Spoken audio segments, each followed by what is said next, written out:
Hello guys, welcome to Dr. Science. So today we are going to talk about acute inflammation. So acute inflammation is divided into three steps. One is your vasodilation, the second step is your increase in vascular permeability, and the third one is emigration of leukocytes. So today we are going to focus on the vasodilation, and in my next videos I will talk about this. So first we have to understand what is happening in a normal blood vessel. So in a normal blood vessel,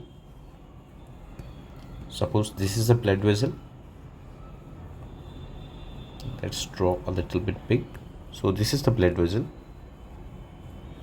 and inside the blood vessel we have the endothelial cells. This blood vessel is lined by endothelial cells. As you can see here, between the endothelial cells there are no gaps, hence we call them as there is no endothelial gap.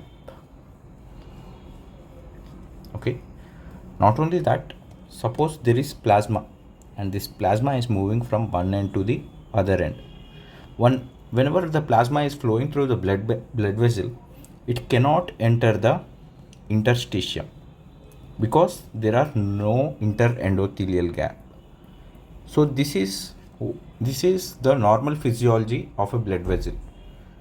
Now we will try to understand what is happening in acute inflammation. So imagine there is this tissue, and whenever there is tissue damage,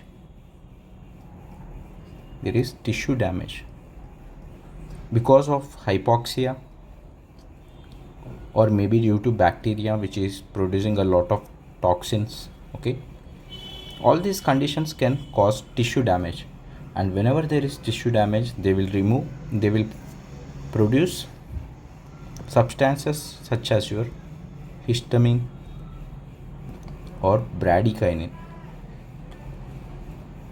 Now this histamine or bradykinin will cause vasodilation. As the name suggests, vasodilation means vessel. Vaso means vessel. Dilation means the vessel is getting dilated. Now suppose here is the blood vessel which is dilated. Now whenever there is vessel dilation or there is vasodilation due to histamine or bradykinin, the endothelial cells will get separated from each other, and as you can see from here, there is increased interendothelial gap. So if there is tissue damage, it will produce histamine or bradykinin which will cause vasodilation, and this vasodilation will increase the interendothelial gap. And whenever there is increased interendothelial gap, the plasma which is flowing in the blood vessel will start leaking into the interendothelial gap or to the interstitium. Okay, now I would like to talk about, suppose there is vasodilation. Vasodilation can cause stasis, and not only that, vasodilation can also lead to erythema. First we will talk about the stasis. Okay, so what is meant by stasis?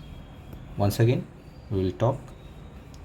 So there is tissue damage, and due to tissue damage there was bradykinin and histamine production by the damaged tissue, and this was leading to vasodilation. Now the vasodilation was increasing the interendothelial gap.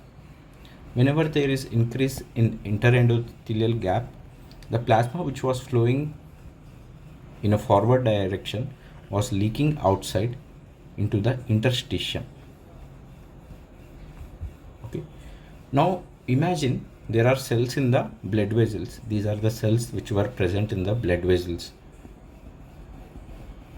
Now whenever the plasma is leaking outside, the cells are getting accumulated, or we can simply call there is hyper viscosity.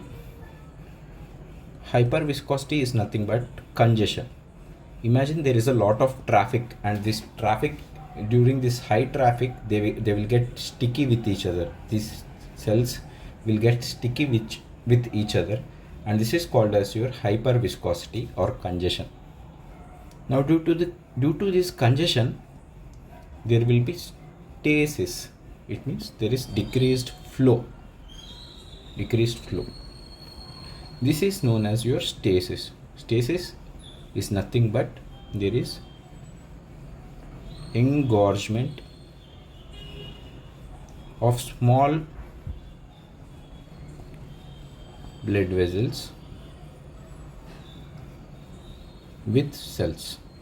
What is meant by stasis? It is engorgement of small blood vessels with cells. This is the textbook definition. Now, not only that, we have erythema.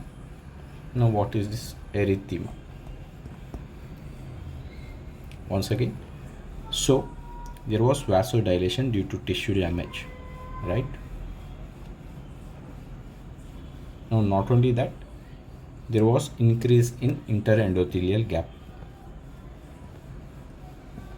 and the fluid or the plasma is going into the interstitium, right? Now here are the tissues.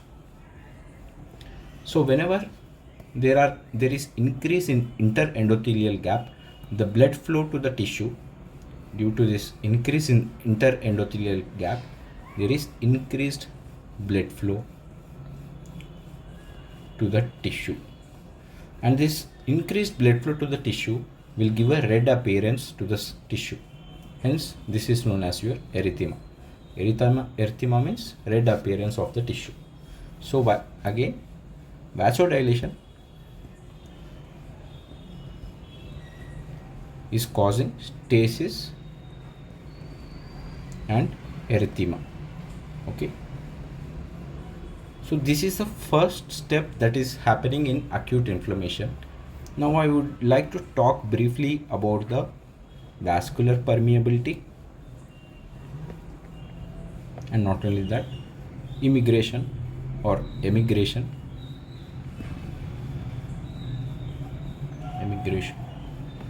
leukocytes. Don't worry, I will talk about them briefly. In my next video, I will talk about them completely. Okay. So what is meant by increase in vascular permeability? So this was the blood vessel which was vasodilated due to tissue damage, and I already said you there was increase in interendothelial gap. Now whenever there is increase in interendothelial gap, the plasma is leaking out. This increased flow of plasma into the interstitium is called as your increase in vascular permeability. In simple terms, the vessel is permitting the plasma to go into the interstitium. This is called as your increase in vascular permeability, which is due to inflammation. Now, not only that, I already told you there was stasis. Stasis was decreased flow. Due to this, why there was decreased flow? Because of hyperviscosity of the cells, and this hyperviscosity was causing decreased flow. Whenever there is decreased flow, there are cells such as leukocytes.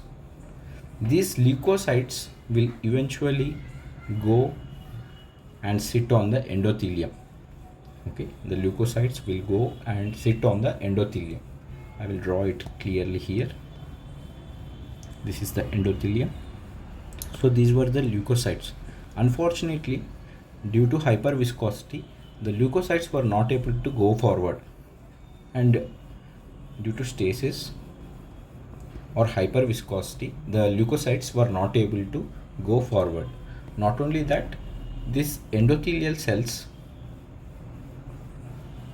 is endothelial cells will also produce some adhesion molecules. Whenever these adhesion molecules are expressed on the endothelial cells, these leukocytes will come and bind with the endothelial cells and thus they help in emigration of leukocytes to the damaged tissue. In my next video, I will talk about the vascular permeability and what are its different types, and not only that, I will talk about the emigration of leukocytes also. Thank you guys.